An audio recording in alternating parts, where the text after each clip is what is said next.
ఓం మహాగణాధిపతయే నమ. ఓం గురుభ్యో నమ. ఓం శ్రీమాత్రే నమ. అరుణాం కరుణాతరంగితాక్షీం ధృతపాశాంకుశపుష్పబాణచాపాం అనిమాదిభిరావృతాం మయూకై అహమిత్యేవ విభావయే భవాని. శ్రీమాత్రే నమ. ప్రేక్షకులకి ఆ లలితాంబిక అమ్మవారి యొక్క అనుగ్రహం పరిపూర్ణంగా కలగాలని స్ఫూర్తి కోరుకుంటూ మనం ఈరోజు రవికుజులు కలుస్తున్నారు. ఎప్పటి నుంచి అంటే నవంబర్ 17వ తేదీ నుంచి. ఆల్రెడీ ఇప్పుడు ప్రజెంట్ మనకి కుజుడు వృశ్చిక రాశిలో ఉంటూ రవి వచ్చి 17వ తేదీ నుంచి కలుస్తూ 20 రోజుల పాటు వాళ్ళిద్దరు అక్కడ కలిసి ఉంటారు. దాని తర్వాత ఎప్పుడైతే 7వ తేదీకి మారిపోతున్నాడో ఆ యొక్క కుజుడు వృశ్చిక రాశి నుంచి ధనస్సు రాశిలోకి, దాని తర్వాత అక్కడ బుధుడు కూడా ఎంటర్ అయ్యి బుధ శుక్రులు కలిసి ఉంటారు వృశ్చికంలో రవితో పాటు. మరి ఈ యొక్క గ్రహస్థితిని అనుసరించి ద్వాదశ లగ్నముల వారికి, లగ్నం తెలియని వారు రాశి వారికి ఏ విధంగా ఉండబోతుంది, ఏ విషయాల పట్ల జాగ్రత్త వహించాలి అనేటువంటి అంశాలను చెప్తుంది నేనైనప్పటికీ కూడా చెప్పిస్తుంది సాక్షాత్ లలితా అమ్మవారిగా భావిస్తూ ఒక్కొక్కటిగా మనం తెలుసుకుందాం. మకరం వారి కనుక చూసుకున్నట్లయితే లాభస్థానంలో 2 పాపగ్రహాలు. లాభస్థానంలో రవి కానీ కుజుడు కానీ ఉండడం చాలా చాలా చాలా మంచిది, అందులో ఎటువంటి సందేహం లేదు. దీనివల్ల ఏమిటండి ఫలితం? వ్యాపారాల్లో కొద్దిగా స్ట్రెస్ ఉన్నప్పటికీ ఖచ్చితమైనటువంటి లాభాలు పొందేటువంటి కాంబినేషన్ 17వ తేదీ నుంచి 7వ తేదీ వరకు. అలాగే రియల్ ఎస్టేట్ రంగాల్లో ఉండేటువంటి వారికి, రైతులకి, మిషనరీస్ ఏమైనా చిన్న చిన్న టెక్నికల్ రిలేటెడ్ సంబంధించిన మిషనరీస్ తయారు చేసేటువంటి వారికి ఇది ఖచ్చితంగా మంచి ఫలితాన్ని ఇచ్చేటువంటి కాంబినేషను, అందులో ఎటువంటి సందేహం లేదు. అలాగే ఇప్పుడు చూడండి, ఎనీ వ్యాపారం, అది పవర్ సంబంధించింది అనుకోండి, లేనట్లయితే ఏదైనా ఒక చిన్న చిన్న టెక్నికల్ రిలేటెడ్ మిషనరీస్ అనుకోండి, ఆరోగ్యానికి సంబంధించింది, ఎందుకంటే రవి ఆరోగ్యానికి కారకుడు. ఇందులో యోగా వస్తుంది, జిమ్స్ వస్తాయి, లేనట్లయితే డాక్టర్స్ వస్తారు, మెడికల్ షాపులు వస్తాయి. మరియు అదేవిధంగా చూసుకున్నట్లయితే ఇక్కడ ఆరోగ్యాన్ని సూచించేటువంటి డైటీషియన్స్ కూడా ఇందులోకి వస్తారు. వీళ్ళందరికీ కూడా లాభదాయకంగా ఉండేటువంటిది. కాకపోతే కొంత ఘర్షణ వాతావరణం కూడా ఉంది అనే విషయాన్ని మనం గుర్తుపెట్టుకోవాలి. అలాగే తండ్రి గారి ఆస్తి ఏదైనా తీసేసేయాలి, అమ్మేసేయాలనుకుంటారు కొంతమంది, అటువంటి వాటికి కూడా ఈ కాంబినేషన్ తోడ్పడుతుంది. అంటే భూమి మూలంగా ఏదో లాభం రావాలి కదా, కాబట్టి. మరి ఈ 7వ తేదీ నుంచి ఎప్పుడైతే కుజుడు 12లోకి వచ్చేస్తాడో అక్కడ కొంచెం ఏంటంటే తండ్రి ఆస్తి విషయంలో కొంత వివాదాలు చూపిస్తున్నాయి. 7వ తేదీ నుంచి అది కొంచెం జాగ్రత్తగా ఉండండి. కాకపోతే ఏకాదశంలోకి బుధుడు శుక్రుడు కలిసి ఉంటారు 7వ తేదీ నుంచి. దానివల్ల ఏంటంటే కొంత బిజినెస్లో డెవలప్మెంట్స్, మరియు అదేవిధంగా గమనించుకున్నట్లయితే కాస్త ఫ్యాషన్ రిలేటెడ్ ఇట్లాంటి రంగాల్లో ఉండేటువంటి వారికి బిజినెస్ బాగా జరగడము ఇటువంటివి కలుగుతూ ఉంటాయి. ఇక మీరు నిత్యము చేయవలసిన దేవతారాధన, ధనస్థానంలో శని రాహులు ఉన్నారు కాబట్టి శని రాహు కేతు గ్రహాల దగ్గర దీపారాధన చేయండి. మరియు గోవులకి గ్రాసము బెల్లము తినిపించండి, అన్ని విధాలు బాగుంటుంది. ఎప్పుడైనా ఎవరి జన్మజాత చక్రంలో అయినా ఈ అగ్రెసివ్ని ఇచ్చేటువంటి ప్లానెట్స్ కలిసి ఉంటాయి, అంటే రవి కుజులు కలిసి ఉంటే ఎటువంటి ఫలితాలు, దానికి పరిహారం ఏమిటి, అదేవిధంగా శుక్రబుధులు కలిసి ఉంటే వాళ్ళకి కలిగేటువంటి ఫలితాలు ఏమిటి, దానికి తీసుకోవాల్సిన జాగ్రత్తలు ఏంటి తెలుసుకుందాం. సహజంగా ఏంటంటే 2 గ్రహాలు అంటే ఉష్ణాన్ని కలిగినటువంటి గ్రహాలుగా చెప్తారు, అగ్రెసివ్ ప్లానెట్స్ అంటారు వీటిని. అంటే ఇది కనుక లగ్నానికి వస్తే వాళ్ళకి కొంచెం ఎమోషన్గా ఎక్కువగా ఉంటుంది, 3వ స్థానానికి వస్తే ఎక్కువ ధైర్యసాహసాలు ప్రదర్శిస్తారు.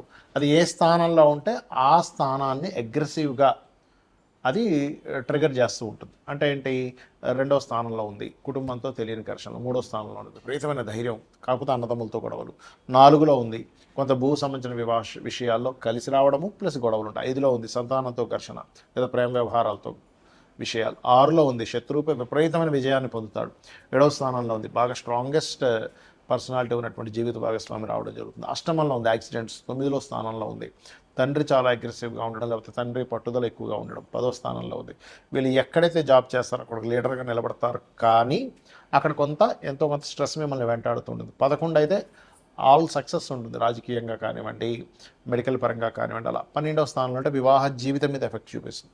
ఇది రవి కుజులు ఉంటాయి. మరి దీనికి ఏం చేయాలి? ఒకటే గుర్తుపెట్టుకోండి, ఓవర్గా ట్రిగర్ అవుతుంది 2 ప్లానెట్స్ కలిసి, అదే మెయిన్గా వీళ్ళకి ప్రాబ్లమాటిక్ అవుతుంది.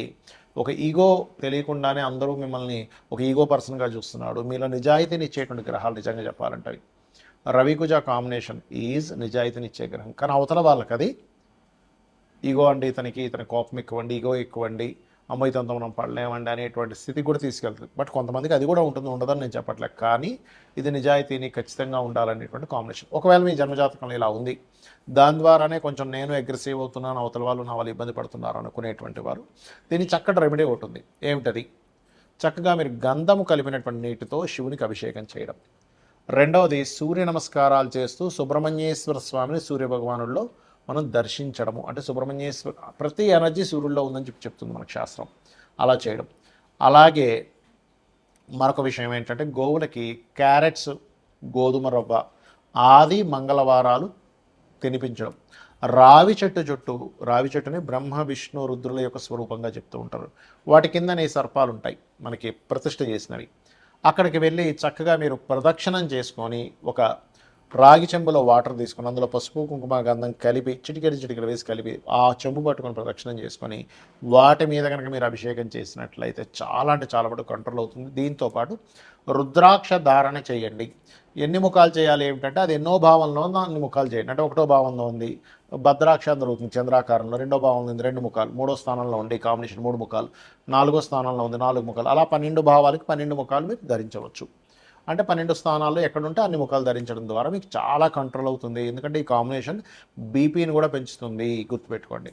ఇక అలాగే మరొక విషయం ఏంటంటే ఇక్కడ గమనించినట్లయితే మీకు బుధ శుక్రుల గురించి మనం మాట్లాడుకున్నాం. బుధ శుక్రులు అంటే ఏంటంటే వాళ్ళకి తెలివితేటలు చాలా బాగుండడం, మాట్లాడేటప్పుడు చాలా సున్నితంగా మాట్లాడటం, చాలా అంటే ఆహ్లాదకరంగా వాళ్ళ యొక్క వాయిస్ అనిపించడం అనేటువంటిది జరుగుతూ ఉంటుంది, గుర్తుపెట్టుకోండి. అలాగే మరొక విషయం ఏంటంటే ఇక్కడ గమనించినట్లయితే ఈ బుధుడు శుక్రుడు అంటే కమ్యూనికేషన్స్ కారకుడు. అదేవిధంగా ఈ బిజినెస్ కారకుడైన బుధుడు ఎప్పుడైతే శుక్రుడితో ఉంటాడు మీ జన్మజాతకంలో కనుక అది ధనయోగాన్ని ఇచ్చే కాంబినేషన్లో ఉంటే మీకు ఖచ్చితంగా ఆర్ట్స్ రిలేటెడ్, ఫ్యాషన్ రిలేటెడ్, అందానికి సంబంధించింది, బట్టలకు సంబంధించింది, కార్లకు సంబంధించి అంటే వెహికల్కి సంబంధించింది వాటి మూలంగా మీరు బిజినెస్లో డెవలప్ అవుతారని మీరు అర్థం చేసుకోవాలి. అయితే దీనివల్ల ఏంటంటే మంచి స్నేహితులు కూడా ఉంటారు. అదేవిధంగా స్నేహం మూలంగా కొంతవరకు మీకు ఫైనాన్షియల్ గ్రోత్ కూడా పెరుగుతూ ఉంటుంది, ఇలా చెప్పుకోవచ్చు. కాకపోతే ఇది పాపకత్తెరలో ఉందా, శుభకత్తెరలో ఉందా, అసలు దీని కండిషన్ ఏమిటి, ఇది ఎలాంటి ఫలితాలు ఇస్తుంది అనేటువంటిది మీ పర్సనల్ చార్ట్లో ఉంటుంది. కాబట్టి ఇది ఒకవేళ ఈ కాంబినేషన్ ఉందండి అంతగా నేను రాణించట్లేదండి, ఇట్స్ వెరీ క్లియర్ పాపకత్తెరలో ఉందని తెలుసుకొని దానికి బ్యాక్ పోర్ట్ఫోలియోస్ ఏ ద్వారా వచ్చాయో తెలుసుకొని అది ఏ రకంగా నెగిటివ్ ట్రిగర్ ఇస్తుందో తెలుసుకొని దానికి దానం ఇచ్చుకున్నా కూడా క్లియర్ అయిపోతుంది. శ్రీమాత్రే నమః.